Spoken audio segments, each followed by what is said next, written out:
G'day, Jamie, and the Rokker Diaries. Thanks heaps for having us. This is K-bone Rokker from Perth metal band Vanadium BC.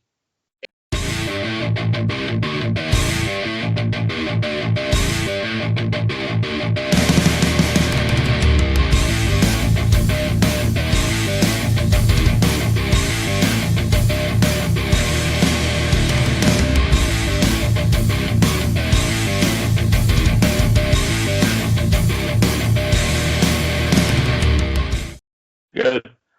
Welcome to the show. This is Jamie McNichol from the Great South Land, what we call Australia, coming to you live on a Tuesday night from Adelaide.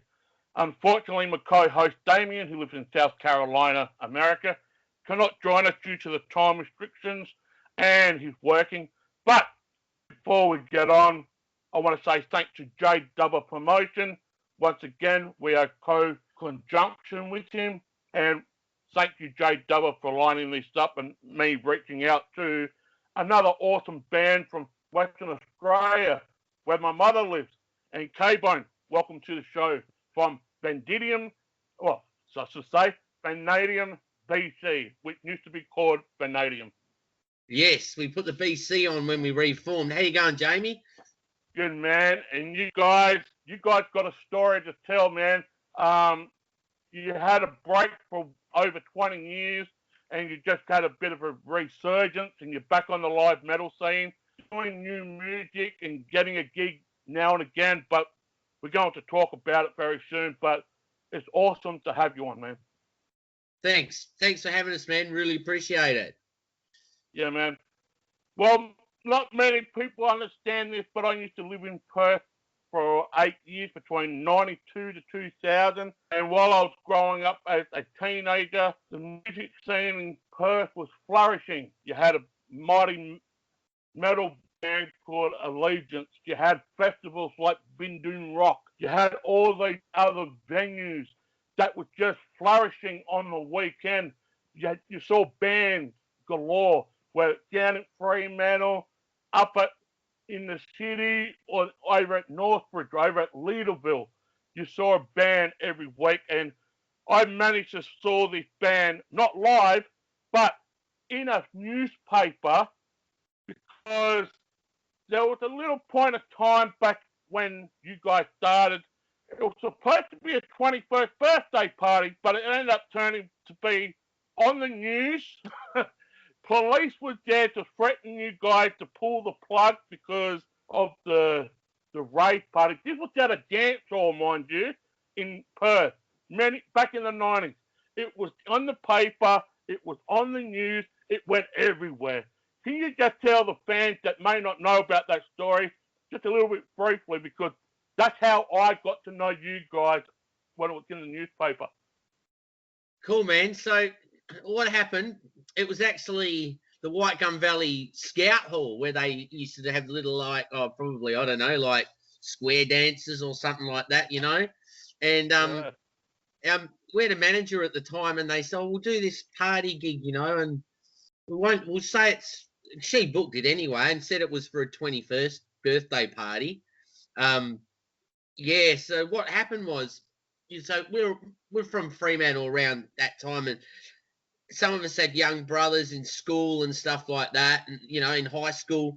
So word got around, and then someone decided to make copies of posters or whatever, and they just went everywhere. And then, yeah, so what happened was all these people rocked up. Was, man, there's at least a few hundred more probably outside, and inside was packed. And yeah, and then, yeah, things just got out of hand outside, and the police came. Yeah, they did actually shut the power down about 3 or 4 times, I believe, before it was cut off for good, yeah. And then the news stations rocked up, and then all of a sudden, in the middle of the night, there I'm getting interviewed. I remember, like, and then the next day, turn on, there's me on Channel 2 News doing this interview, man. It was crazy. It was, and yeah, we made all the news stations, talkback radio. 6PR was a big thing over here in the 90s, you know. Yeah, labeling us like devil worshippers and stuff like this, you know. It's like, yeah, It's crazy. It was just blown out of proportion. Anyway. Yeah. Well, that 6PR disc jockey, his name was Howard Sattler. He made That's a right, yeah. name for himself. And but how much have changed? So, I mean, I remember all these bands that were flourishing in the 90s, or even when I was living there, like Allegiance. You guys played with Allegiance, one of the pioneers of metal in Western Australia, if not Australia, because before you got a record deal, you guys were doing covers. You're doing a little bit here, a little bit there, but playing alongside Allegiance and doing the hard yards back then. If you flip it to now, it's pretty fucking hard to get a fucking gig now with what's going on. Yeah, Allegiance were really good to us, They liked us, man. We were just, young metalheads, and they really gave us a go and gave us a lot of gigs, actually. We really appreciate those guys, I'm actually still friends with Dave, the bass player, so bump into Dave now and then. And yeah, they're really good. Another band at the time who were quite big was Raucous. They loved us too. They gave us heaps of gigs. It was, and then we were playing everywhere. It was so easy to get gigs. We had a residency at the Seaview Hotel in Fremantle for an original band because the owner of the pub liked us. So yeah, it was like there's gigs everywhere. Oh, we're playing, 2-3 times a week sometimes. Yeah. Yeah. And that's like like if you walk down the main street of Fremantle back in the 90s and you saw a metal gig or a metal band, you see bikes at the front, people having a beer, smoke, wearing the black leathers and that. Yeah, you might see it before the pandemic started, but it's not the same type of vibe. Like I went to Perth back 2 years ago and I went down to Fremantle. Fremantle changed compared to where it was back in the 90s. I mean, it's a tourist attraction. It's more of a tourist attraction now. But when I used to go to the old racket club,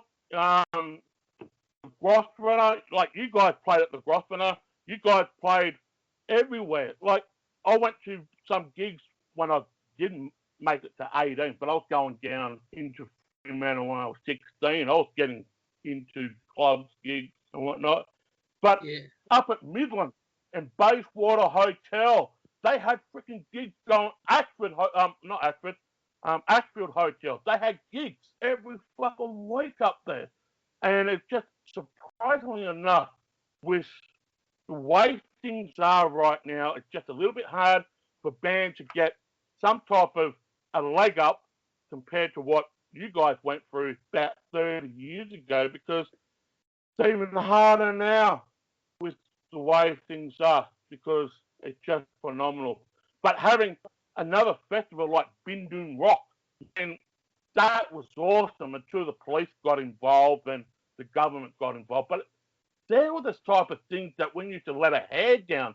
Okay, you might see the bikies rock up, but who cares? As long as you're having a freaking good time, that's the main thing. Yeah, gigs were, you could go out during the week, man. You normally start on Thursday night, at least. And Thursdays was always gigs. And I think it's the price, the entry price was a little bit lower, not that much really, but I think the drink prices were just phenomenally cheap, like there's so many places with dollar middies, I remember we used to go after jamming every Thursday to the Newport and just drink for the dollar middies, because we jam on Thursday nights if we weren't playing.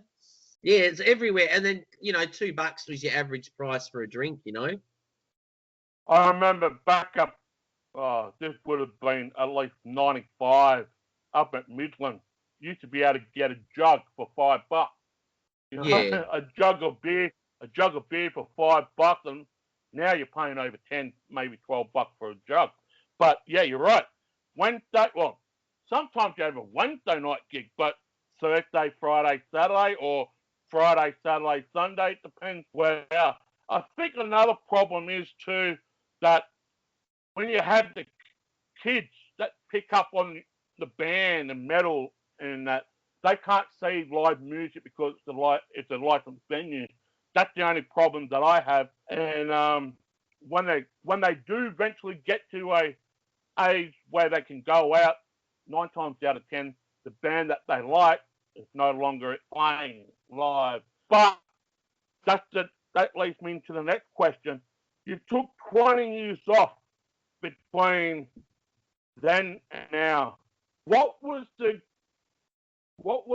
motivation to get you guys back? I know there was a call out. There was a 25th anniversary coming up. I know all about that. Was that one of the main reasons why you guys reformed and started touring and writing music, or was it more to it than that? I think I can probably pinpoint what sort of triggered it. I had a message from a mate, sent me this photo. He's going, look, I just found this on, I don't know where it was selling. Goes, so someone in South America were printing the Damage Done album cover patches in South America. And I was there, this is crazy, man. And then sort of started from there, and I contacted Peter, and our bass player, and said, look, you want to have a jam? The lead guitarist, Brad, he's sort of uncontactable, doesn't want to have anything to do with it. Sadly, Marco, our drummer, he passed away quite some years ago. So, it was just left to me and Peter, really. And then we organised a jam with old mate from Mick, who used to be in Moth in the 90s, Odysseus. Yeah, and then I thought, well, we'll get the rhythm section of one of Perth's longest running thrash metal bands called Deathlehem, old mates of mine, Dave and Eric, and they're still going. And we organised to have a jam. We hadn't had a jam, and the promoters of Slayfest contacted me, and they were doing this big comeback Slayfest thing. Do you want to play? I'm like, oh man! I remember I was on holiday away at the time. I think I was in Thailand or something. Look at this message. I was like, oh, contact the guys. I said, well, I'll get back to you, man. We haven't even had a jam. so it had like 3 months, and we thought, oh, stuff it. We had a fairly short set, so we got it together, and boom, 2018 hit it back, and since then have sort of been just picking our gigs, not doing too many, but don't want to oversaturate now, you know. Yeah. Now going back to those albums that was being sold, I believe they were selling for like $1,000 Australian. So $1,000, and it's just phenomenal. I mean, if they are getting sold for $1,000, well, good on them. Yep. But I want to ask, was they bootleg or was the actual physical copies from the band that they were selling? Okay. So they're the original ones. Yeah. One sold for $1,100 a few months ago. So Polly, who does Respect the Rock Records, who's doing our vinyl, he's writing Discogs. Anyway, someone sold theirs for $1,200 fairly recently. So they're not. We sent emails to the bootleggers. Okay, so we found that have been bootlegged from Russia and Germany. So the Russian bootleggers are onto it, and also German bootleggers. So there's 2 separate bootleg runs going from Russia, and they're selling them cheap, you know. But no, the originals, and so the originals are, so $1,200 was the last known price. So it's sort of going up there, but so that's it's there, man. It's crazy. From a young Frio metal band, man. Yeah, exactly. Who would have thought that someone from overseas will pick up a band that took 20 years off, and yet they're selling a original copy from your band from little town called Fremantle for $1,200 man. I need a new job. No, I've got I kept a couple of copies myself. I've put a couple aside, just in case when we do some recording later or something, you know. Yeah. So going back into your first run rehearsal with the band, was there a little bit of glitches, like little bumps on the road, because you guys didn't play for 20 years and whatnot, but do you still have to get into the routine side of things and remember the old songs and getting to the drive, so to speak, when you started recording? Oh, not recording, rehearsing. Yeah, it's sort of, yeah, there was little glitches, but overall, you know, it's like bit of dust coming off, you know, and Yeah. yeah, it sort of fell into place really. Yeah. And we're not one of those bands that jam we have to jam on this day, that at the moment we're sort of, you know, doing regular jams, but you know, we might only jam once every 2 or 3 weeks. That's fine. Do a bit of writing at home, you know, in our own spot, but we're not getting, man, you know, we're the other side of 40 now, you know, and it's not going to be going to bloody rehearsals 2 or 3 times a week. No way, man. That's done all that in the past, you know. Exactly. So yeah, no, it's pretty relaxed now, you know, and it's really cool. It's a mates thing. We don't have any real pressure on us. I mean, we do have this gig coming up. So what's happened recently, I'll sort of evolve into this. So Mick, our lead guitarist, he's actually a pilot, and he's had to relocate to Melbourne very quickly, basically. So we've just got a new lead guitarist who's an old friend, Rob from heavy metal veterans in Force. He was with them until 2015 or 16 or something, and he's come out of retirement now and slotted in really well with us. So we're just prepping the setup now for March 20. Yeah, March 20th. I've got the flyer here. Just briefly. Have you? Oh, so hi. Have you got one? I should post one, please. I've got it on here. I've got it on the phone. You got one there.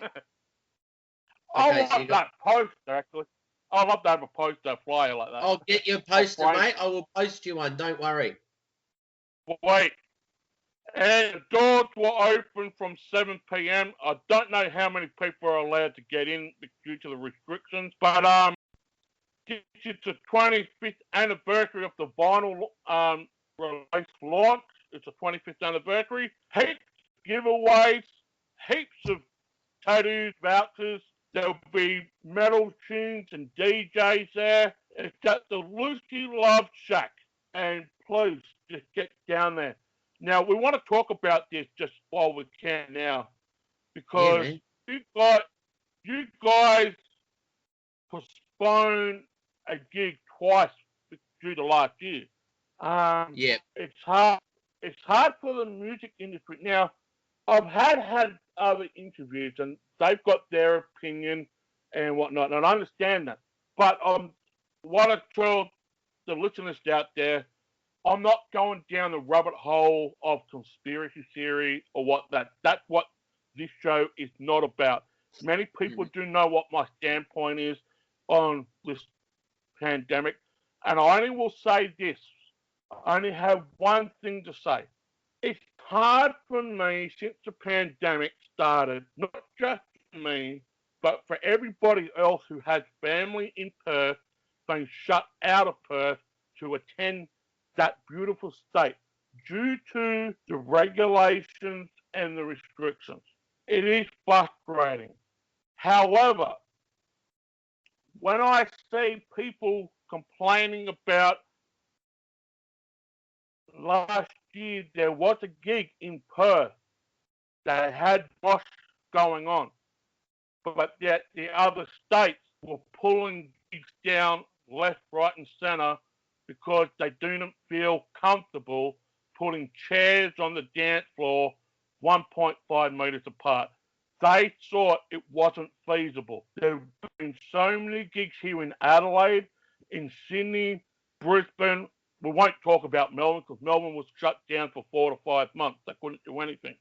But there have been so many bands pulling their gigs down because of that. I want to ask you, K-bone, you guys had 2 shows postponed already. I do believe there probably will be restrictions on the 20th now that the lockdown has been lifted in Perth. How do you feel? Let's just talk about that. How do you feel about the current situation and also the postponement for the 2 shows that you had booked last year and you had to sacrifice some money, I suppose? Yeah, we look, it's one of those situations where there's not much you can do about it. Like the Yeah, government, they're putting the rules up. There's nothing we can do. Look, we can hope for the best that the show will go ahead without restrictions. I've been thinking about this lately, and it's like, well, if they're going to put these have to do it with chairs and all that sort of stuff, I'm like thinking, well, might as well still go ahead, because if I keep postponing it and postponing it, it's just one of those things that's not going to happen. Um, yeah. so I think whatever is going to happen, this show will go ahead anyway. Yeah, cash wise, I know viable, feasible for bands to have more people in there. Of course, that's why promoters and bands are basically at the moment right now in Perth postponing all these shows. I'll see it pop up, postpone now, and it's like, Yeah. well, I think, man, it's gonna be too hard to postpone this again, because Mm.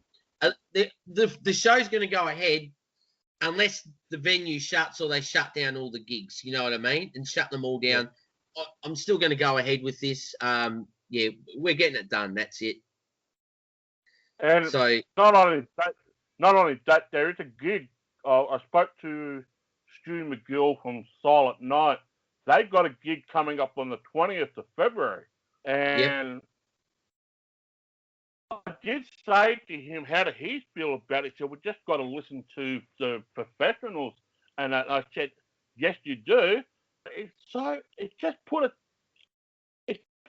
little bit of a sour taste in the fans' perspective, because many fans want to go there and have a good time, put their hair down, head bang, do whatever. But when you're being told that you can no longer do that, once you get a couple of drinks under your belt, all the rules get thrown out the window. People just going to do whatever they want. And I see this happening all around Australia. When someone gets told that you must abide by this and that, blah, blah, blah, once the drink starts to flow, rules get thrown out the window, because mm, and that. But I'm not saying that. I mean, I'm not saying that people should do that, but it's frustrating enough right now with the way things are going than mm. having any more restrictions put on us. That's the only thing. We shouldn't have any more. I mean, most of the restrictions are coming out of hotel quarantine. It's a fact. But there's Mm. no one in the community that is sick. No one in the community is sick, but yet we've got to abide by the rules and regulations that the government put on us. And if we want to go out to have a good time, these are A, B, C that you have to apply by. Otherwise, there'll be no freaking gigs at all. There'll be no Mm. freaking venues to go to at all. And if you want to really go down the rabbit hole, international bands ain't going to come to Australia anytime soon, especially when the international borders are shut, and yet the vaccine rollout. Now, I'll leave the vaccine alone, but everyone, you get my point.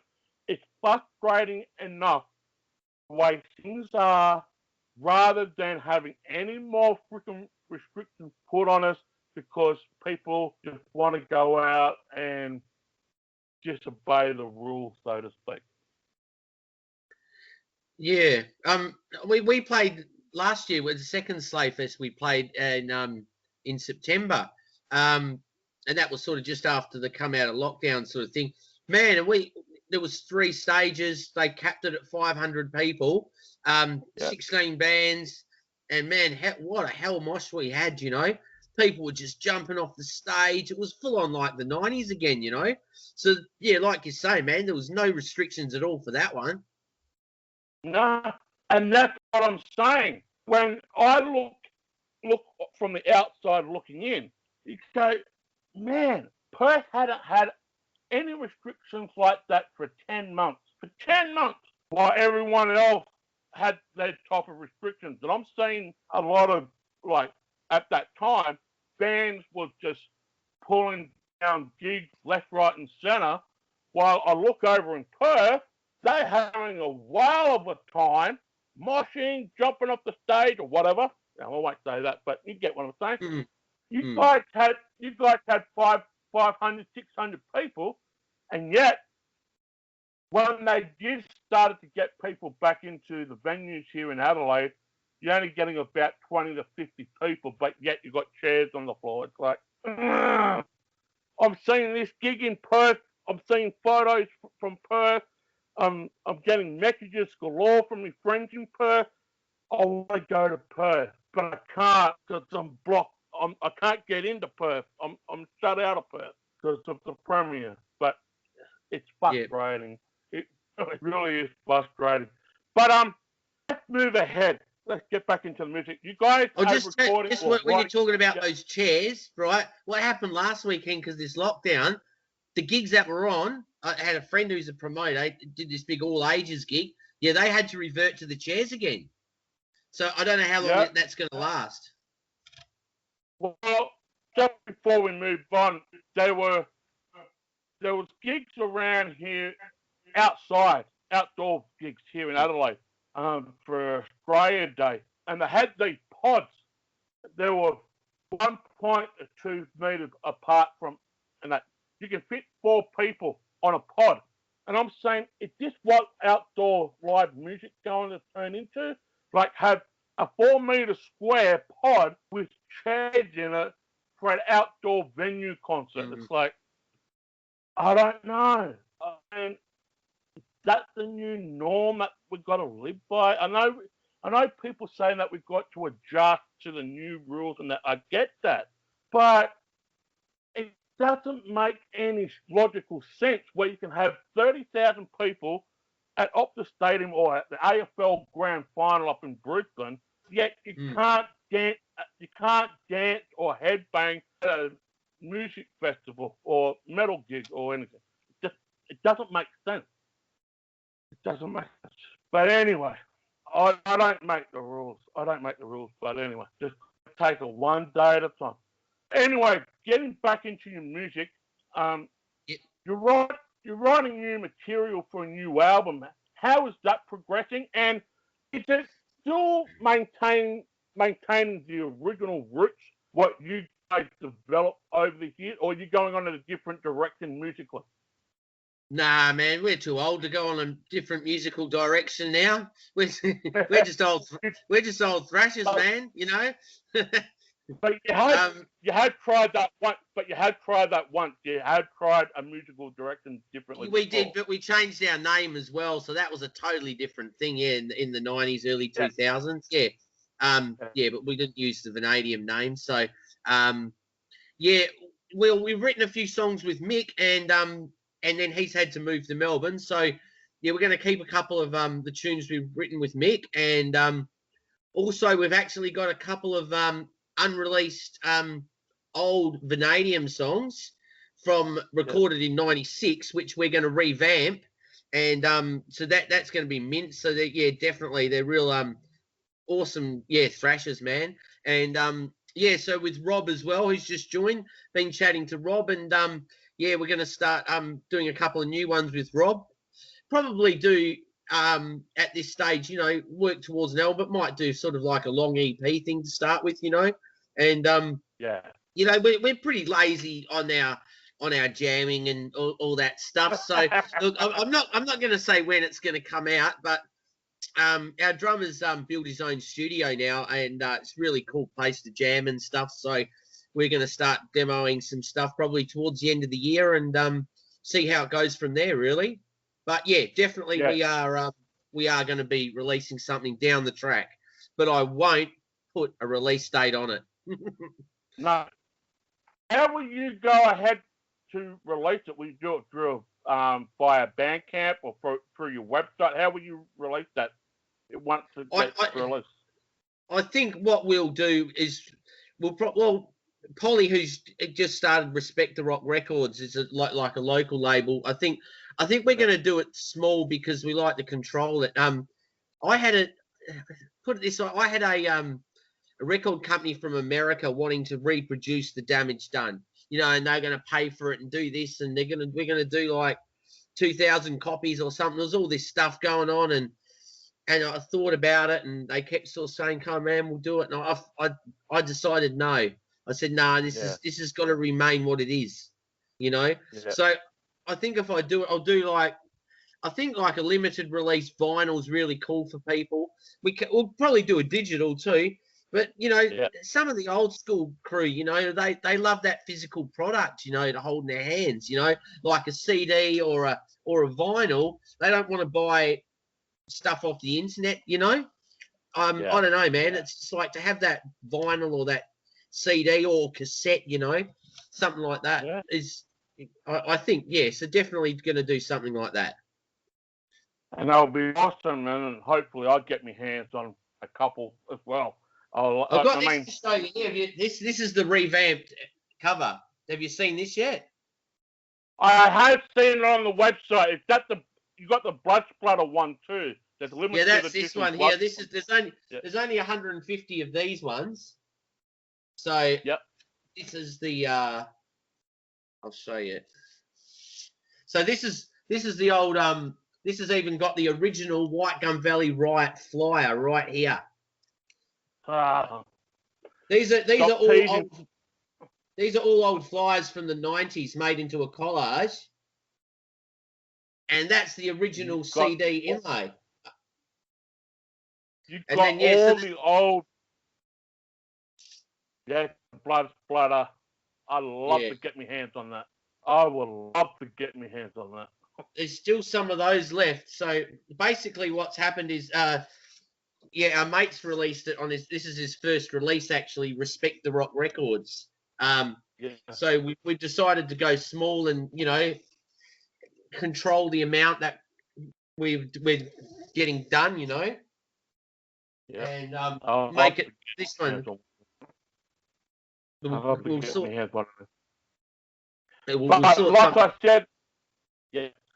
But like I said, I mean, I remember the old newspaper clippings, and like I mentioned before, the TV announcement with the gig that almost destroyed. No, it didn't destroy. It just gave you a name for the wrong reason for that 23rd birthday party. But I do want to bring up some history because when I was in Perth, I stumbled across another band named the Zack Stain in Sydney, named Vanadium, but they had to change their name because of you guys. But not only that, there was another band in Italy named exactly the same as you guys as well. Just tell the listeners about that too, because that was a complete cluster for me. That was a little bit of a cluster for me because I used to pick up the local rag in Perth, the Express magazine, and going through the gig guide, you guys were named, and Allegiance and Bethlehem, all of them were named in the gig guide. That's how I got to know a little bit about you. I started to dig. I kept those old paper clippings in my mum's house. I think she still got them. But that's how I came to know about this history, that there was a band in Sydney named the same as you guys, and there was a band in Italy named the same. Just tell the listeners about that. I do know about this. Okay, so what happened was our original lead guitarist, Brad, he used to do a lot of the stuff with the band, you know. I mean, I'd help him, all that stuff. So we found out there's this... Anyway, I actually wasn't involved with it. It was him, and there was even a lawyer involved in stuff because we were Vanadium before them. So what happened was there was a lot of paperwork, blah blah blah, and we won the case, and there was only one Vanadium in Australia. Then after found out there's this band from Italy called Vanadium. We had no idea. Yeah. So no idea at all. So there was one Vanadium in Australia. There's another quite big band called Vanadium over in Italy, and since we come back, I thought, I'm gonna put the BC on, you know, just to stand out, make it different. That's why now we're Vanadium BC. because there's another couple of vanadiums around the world now as well. So it's just getting too confusing. So that's why the BC went on there. That's it, you know. Yeah. So yeah, there's a lot of vanadiums around. Well, there's quite a few. I know they should. I know a lot of bands like to trademark their name, but there was a little bit of a court dispute with that band in Sydney, and they had to change their name. But we won't get into that. That's a little bit of history that I've dug up for myself. Yeah, they probably hate us now. Sorry about that, guys, man. Sorry. Peace, anyway, man. We're still vanadium, though. Only it's joking, all part guys. of rock and roll. It's all part of rock and roll, or in this case, it's all part of metal. But that's the thing, because when you guys did come back, you were slotted to play on a bill in Perth with Obituary. Did that actually happen, or did that get postponed? Obituary. That was Obituary from the USA. So yep. that was the start of last year, and that was we'd reformed before that, but yeah, that went ahead, man, and that went off. Yeah, that was almost a sellout. That one, that was on their Australian tour. So we just played the Perth show for that. Yeah, brilliant. You're very lucky. Like, how many weeks beforehand before the pandemic happened after that? Probably about, I reckon, about 4 weeks. Just a bit over 4 weeks. You guys were lucky. God, because I went to see Alex Cooper on the 13th of February last year here with Airborne, and within a matter of days after that, gone. Everything shut down, and it's just, I mean, you're lucky. That's all I got to say. You're lucky to have tick that off your the checklist, because you had 2 gigs, like I said previously, you had 2 gigs postponed. That one did go ahead at the start of last year, and you've got one coming up that it will happen, but it'll be reduced down into size. Is there any other plans beyond that, beyond March, that there's more gigs coming up, or you just don't know yet? We've got an all ages gig booked at Vision Studios in Vic Park. A friend of ours has now started doing monthly all ages gigs, so we're going to do an all ages then. And then what's happened now is, which you might remember actually, Jamie, the old Beaconsfield Hotel in Beaconsfield in Fremantle. So that's all come back now. They've put a brand new big stage in there. They've revamped the whole place. So we're doing a show there on May 8th, and that's with some friends and myself. We're going to organise, and it's basically going to be a Motorhead themed day, because May 8th is International Motorhead Day. So we're going to do a couple of Motorhead songs. All the bands will do a few Motorhead songs, play our own, have Motorhead running through the whole day. So to go back to the Beaconsfield in Fremantle, man, it's fully old school. And then I think in June we're doing a gig down south a bit in Bunbury. And then I think after that we'll hibernate for the winter and maybe write a couple of new tunes. So, and then come back when it gets a bit hotter again. Yeah. Well, hopefully I can get over the Perth this year, but it's not looking promising with the way things are going. But who knows? Fingers crossed. Because I reckon summer used to be right. Yeah. Because next summer. Planned.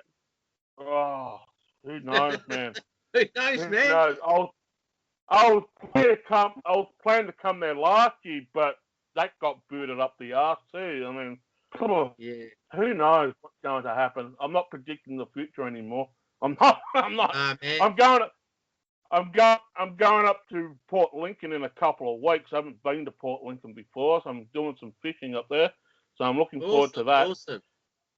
But I'm just frustrated. I know there's gigs. I want to say this before I go into the next topic. I know there's gigs here in Adelaide, and I have been supporting these bands for many years.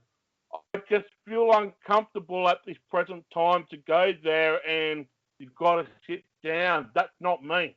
I like to mingle with people. I like to have a chat and drink with people. But if they put restrictions out, I don't go anymore. I just can't get myself out there to do it, and it's frustrating for me. And I want to be able to go there willingly and freely, rather than going in there and knowing that, hey, you can't do this, you can't do that, blah blah blah. But if I don't go and support these bands, therefore it makes me a hypocrite. But I don't think I am a hypocrite, because I just don't want to put anyone else in jeopardy of what I think and whatnot.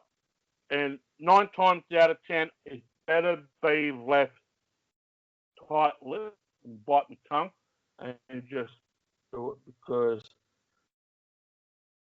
many people want to see, many people want to see live music and that, but I haven't seen a band since February last year, and that's the honest truth. There have been gigs here, but I haven't gone and support them. That makes me a hypocrite, because I have a different approach. I don't want to go to a metal gig seeing a chair on the floor, but that's the way it is at the moment. That's the way it is.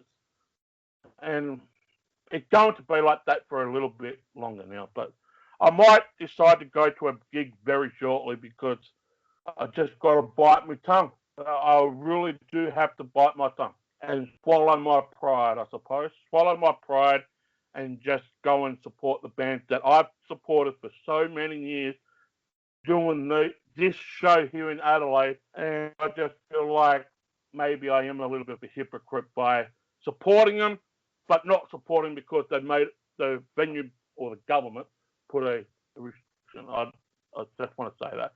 But when it comes back to you guys, man, you guys have shined a light on the metal community in Australia, and perhaps Australia, because there's been so many legends and godfathers of metal here in Australia. You had Allegiance, you had Mortal Sin, you had Hob Angels of Death, you had here in Adelaide, got Truth Corroded, making a big name for themselves. You got King Parrot in Melbourne.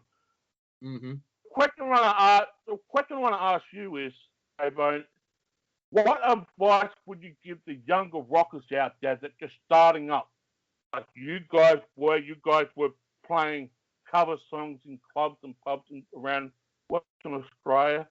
What advice would you give to the up-and-coming kids that want to go out there and rock their socks off, knowing that venues may not put them on the bill due to this craziness that was currently going on? Yeah, man, it's I think they're young, you know. I sort of see it happening like right in front of me at the moment, because my son's 12 and he plays multiple instruments. He's trying to put together a band. So I think the advice to the young people is, you know, like when we started, man, we used to do a few covers in the set, and you know, originals as well. But there's nothing wrong with chucking in a few covers. You know, we're not a cover band, we never were, never will be. But just, you know, get the crowd in a bit. That was always really cool, you know. Play something they like, but of course doing the original stuff. I think my advice is to, while you have the time on your hands, jam as much as you can and gig as much as you can, you know, while you're young. You just hit it hard, man, you know, be everywhere. I think that's the trick, you know. When Vanadium were doing it, man, we were jamming twice a week, you know. Most of the time, if we didn't have like 2 gigs on or something like that, but every week we'd never miss a jam, sometimes twice. Just gig everywhere. Take as many gigs as you can while you're young, and just I mean, that's how you tighten up, is playing gigs. You know, you can be stuck in a rehearsal room for years, and on stage, man, that's where it comes. You know, that's you know, that's where you get your street cred, man. You know, is just smashing those stages, man. You know. Yeah, living it hard, man. We partied, man, through our early 20s. Don't worry about that, man. It was a great lifestyle, you know. I can't do that anymore myself, man. You know, I've already got 2 grandkids, man, you know. it's like, you know, I'm not going to be that, but still love it, man. You know, get out there, have a couple of beers after the gig, you know, with the guys. But yeah, we couldn't do it every week like we used to. So my advice is, when you're young, go hard, man. Just smash it, you know. That's it, Yeah. and have fun. It's kind of like now, people, that you listen to a master talking to the apprentice, and you gotta basically learn how to ride the wave with training wheels on first. Give yourself a few years, and then the training wheels will come off, and then you can just go on a jetpack to the moon, basically. And yes, sometimes that jetpack will take you in a different direction that you thought beforehand. But as long as you work hard at it and you're consistent, the rewards will come. Whether they are big or small, it's still a reward. And as long as you guys are having fun, that's the main thing. Because that's the first and foremost what band started in the first place, because you wanted to have fun. And as long as you keep that rule in place, things will work out as always. Because and also, if you're in the band, you don't have to pay, and you're playing lots of gigs. You get free entry as well. That was always great. Yeah. Well, I will say this: I've worked so damn bloody hard with what I do, supporting live music and that. I've always bought a ticket, but then 9 times out of 10, they'll chuck another one in. I'll just give that one to my mate, and they can go along. But one thing I do not do, I do not take anything for granted. I don't kiss up people's ass. I've worked damn bloody hard, and the last thing I want to do, and I will say this in all honesty, to any promoter that is currently listening, or any management that's currently listening, the last thing I want to do is to destroy my relationship with you guys all over this bloody COVID. That's not what I'm here for. That is not what I'm here for. I know things are tough. I know things are hard. And a lot of people have different opinions. But most importantly, I will say this. We've got to remain healthy. We've got to remain safe. Because the longer we remain healthy, the longer we remain safe, the quicker this thing will go away and we'll get back to normal. And that's the only thing I want to say on this matter, because I've been getting a lot of freaking hate because I voiced my opinion only because I'm locked out of Western Australia and a few thousand other people are. That's the only thing I want to say. Until we get back to normal, just got to take it one day at a time. That's all I'm going to say. But with everyone out there that I work with, I've interviewed, or anybody, please don't take what I say, everything as gospel about COVID, because that's not who I am. That's not who I am. I just respect you guys so heartily, and once again, I don't want to damage or tarnish my occupation because of COVID. I don't want to do that, and that's not who I am. I'll just leave it as that. Getting back to music. Getting back to music. We've got about get back to music. 20 minutes.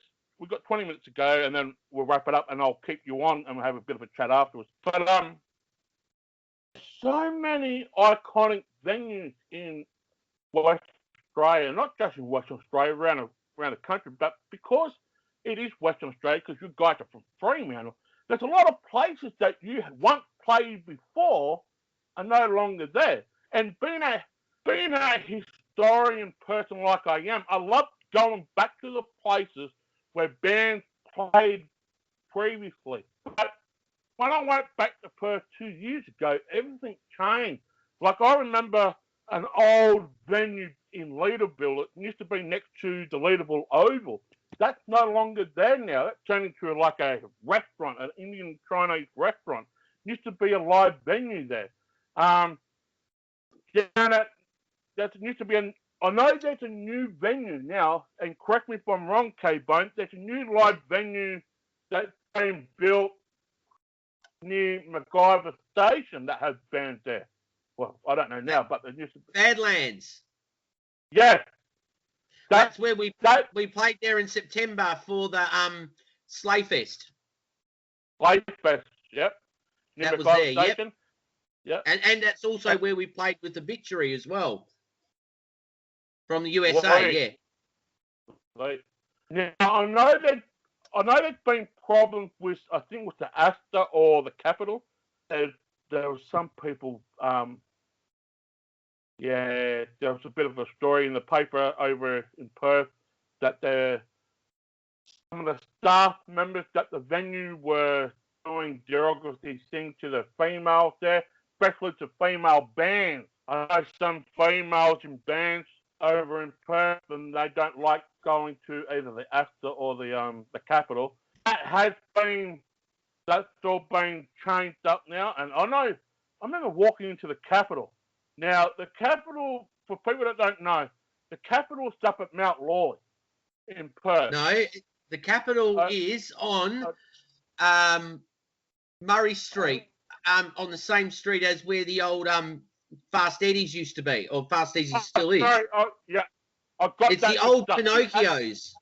Yes, I've got that mixed up. The Astor is up at Mount Lawley. That's right. Yeah. Now the Astor for me, it looks like an old cinema, and it is an old freaking cinema. It is an old cinema. Like you look on the outside of it, it's just got all these billboards up there, like you're going to a Broadway show. It's like it kind of reminds me like the Regal Theatre in Subiaco, Astor. Yep. A little bit. Yeah. Now, the old Pinocchio, however, gee, we're going back in the days, aren't we? The old Pinocchio. What were your memories of that, man? Because where the Perth Entertainment Centre used to be, that's been turned into the Perth Arena. That's all changed now, man. It's all changed. Yeah. We played when we reformed, it was still the Capitol 2018, and then we did another big show there 2019, and then now I think it's changed the name again or something. I think it's called Magnet House or something now. So, man, it's all just I've got no idea. It's all just gone over my head, man. Whoa. Apparently they had a bit of problems at the Capitol because some of the there was a guy that worked there, the manager I think it was doing stupid stuff to females there, to the staff and also to band members, female band members. And I remember walking into the Capitol back in the 90s, man. The toilets look fucking filthy, man. The toilets are filthy. That's probably still the same, man. When we played there last, nothing changed much. Nah. And the amplifier was at the back. The amplifier. That's exactly right. The amplifier behind the back too. And there was another bar down at Leaderville called the Hippie Bar. I don't know if that's still there anymore. They used to have all the hippies and metalheads go down. Club. Yeah, the Hippie Club. Oh, long gone. Man. These are all the old venues I used to hang out in. Yeah. And I mean, even we won't even talk about the Metropolis nightclub. We won't even talk about that. But I have seen some rock gigs at the Metropolis. Both Green Mantle and the 90s, man, Metropolis Frio, man. Yeah, I've seen Soundgarden there, Hole there, seen Anthrax with John Bush, you know. Yeah, it's heaps of good stuff in the 90s, man. And talking about John Bush, I have interviewed John Bush previously a couple of years ago. And he's an awesome guy to talk to. He's an awesome guy to talk to. I didn't get a chance to speak to Chris Cornell from Soundgarden, even though they were here on the last Soundwave, but not long after Soundwave, he committed suicide. And rest his soul. Rest his soul. But you're right. That Metropolis nightclub down at Fremantle, that was the bomb. The one in the city, that was jive. That was that was a totally different thing. Even though I did see the Angels and Screaming Jets at the Metropolis in the city, but down in Fremantle, I remember I used to wag and tell lies to my mother. I was 16, saying I was going to do my night shift down at Maddington, but I stayed on the train because I used to live out near Bassendean, and oh yeah, you got to catch a train into the city and get off and catch the Armadale train to go down to Maddington. Well, the one from Midland, for people that don't know, you stay on that train and you go down to Fremantle. There's been plenty of times where I did have my work clothes on, but in my backpack, with black jeans, my black shirt, and all that, and I was heading down to Fremantle. Till I ring my mother up at 2 a.m. in the morning. Mum, can you come and pick me up at Fremantle? What are you doing down there? Just hanging out with a couple of mates. Yeah. She already knew about it because the boss of my work was ringing her up. Where's Jamie? He's not in tonight. So I'm down at Fremantle rocking out with the chicks and partying like it was 1997. It was 1997 when I was. But anyway, guys, please check out Vanadium BC. They're on Facebook. They're on, guys are on Twitter. But more importantly, I want you to go to their website. So that's where you will find the limited edition vinyl, the news, the goss, and everything. Go to their website, please, and you will check out awesome stuff. I mean, if you guys want a vinyl with a blood splatter, get on there. If you guys want CDs from the early days and possibly the new release, get on there. And here's the website is www.vanadiumbc.com. Get over to the website and subscribe and get all your goss there. And also, if you're in Perth, do not forget Saturday, March 20th, is the 25th anniversary vinyl launch of Vanadium BC. You got many things happening. You've got metal tunes and DJ. You've got tattoo vouchers and prizes to be won. You've got everything there. Doors open from 7 p.m. And if you're like me, if I was there, I will be there. But the great Molly Meldrum will say, be there and do yourself a favour. Guys, thank you so much. K-bone, stay with us. I want to send you off in the right way. But guys, please check them out. And next episode, or the next interview I'll be doing, we're going to have a very special guest. This guy was the original lead singer of one of, or if not, the most iconic Australian band in history. You guys know him. I'll be talking to the great frontman Dave Evans from ex-AC/DC. He'll be on the next show. All the way from Mexico, he'll be on the show in a couple of days' time. So I'll be talking to him. But guys, stay thirsty for metal. And K-bone, thank you so much for joining us. Stay with us. Oh, man, thanks heaps, Jamie, for having us, man. Great chatting to you. And cheers to everyone to tune in. And, everyone just please tune in and watch Jamie more on the old screen-a-rooney. Yeah. Catch you guys.